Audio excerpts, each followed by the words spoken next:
अगर आज आपकी नमाज आपकी जिंदगी की आखिरी नमाज हो तो क्या आप उसे यूं ही जल्दी जल्दी सर से उतारने की कोशिश करेंगे?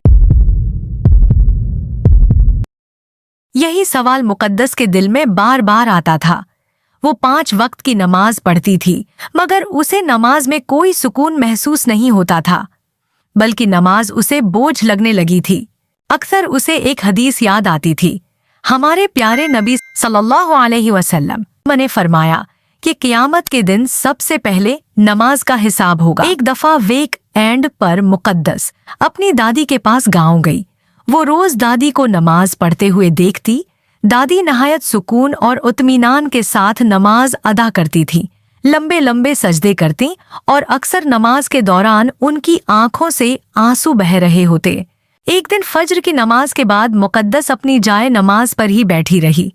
दिल बेचैन था, समझ नहीं आ रहा था कि क्या हो रहा है।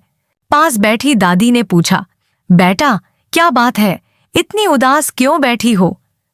मुकद्दस ने दादी को गले लगा लिया और रोने लगी। उसने सारी बात बता दी कि वो नमाज पढ़ती तो है, मगर नमाज में सुकून महसूस नहीं कर पाती। दादी ने प्यार से एक किस्सा सुनाया जिसने मुकद्दस का दिल हिला दिया। दादी ने कहा, बेटा तसव्वुर करो कि तुम एक जहाज में सफर कर रही हो। अचानक खबर आती है कि जहाज का इंजन फेल हो गया है। हर तरफ खौफ है, मौत सामने नजर आ रही है। इस लम्हे क्या तुम अल्लाह के सिवा किसी और को याद कर सकती हो? बस नमाज के दौरान खुद को इसी कैफियत में तसव्वुर किया करो। इस तरह तुम्हारा ताल्लुक अल्लाह के साथ मजबूत हो जाएगा। फिर दादी ने मुकद्दस को कुछ आसान मगर कीमती नसीहतें दी।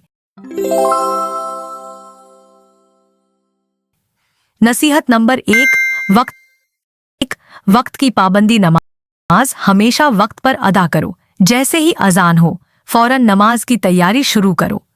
आखिरी वक्त तक नमाज को ना टालो। नमाज से 5 मिनट पहले बैठकर नियत करो कि तुम अल्लाह से मुलाकात के लिए जा रही हो।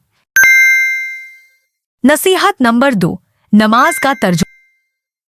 अरबी हमारी मादरी जबान नहीं है, इसलिए नमाज का तर्जुमा जानना बहुत जरूरी है। जब तुम्हें मालूम होगा कि तुम क्या पढ़ रही हो तो दिल खुद ब खुद जुड़ने लगेगा। नसीहत नंबर 3, नई सूरतें याद करो। हर महीने 1 या 2 नई सूरतें याद करो, या कुरान की 3 आयात ही शामिल कर लो। उन्हें बदल बदल कर नमाज में पढ़ो ताकि नमाज आदत न बने और दिल हाजिर रहे। नसीहत नंबर 4, लंबे सजदे। अपने सजदे को लंबा करो। बंदा अपने रब के सबसे ज्यादा करीब सजदे की हालत में होता है। सजदे में अल्लाह से बातें करो, दुआएं मांगो, क्योंकि अल्लाह बहुत करीब से सुनता है। नसीहत नंबर 5, आखिरी नमाज। नमाज को अपनी जिंदगी की आखिरी नमाज समझकर अदा करना शुरू कर दो। तुम खुद महसूस करोगे कि नमाज में सुकून आने लगेगा। मुकद्दस ने इन तमाम नसीहतों पर अमल किया। कुछ ही वक्त में उसे अपनी नमाज में ऐसा सुकून महसूस होने लगा जैसे अल्लाह उसके सामने हूँ और उसकी बातों का जवाब दे रहे हूँ। अगर आपकी नमाज भी बेरूह और बेजान लगती है तो उन नसीहतों पर अमल करें। हमारे प्यारे नबी ने फरमाया, नमाज मेरी आंखों की ठंडक है। नमाज ही दिलों को सुकून अता करती है। आप भी अपने रब को राजी करें और दुनिया व आखिरत में कामयाबी हासिल करें। अगर आपको यह वीडियो अच्छी लगी हो तो लाइक करें और फॉलो करें। जज़ाकल्लाह खैर।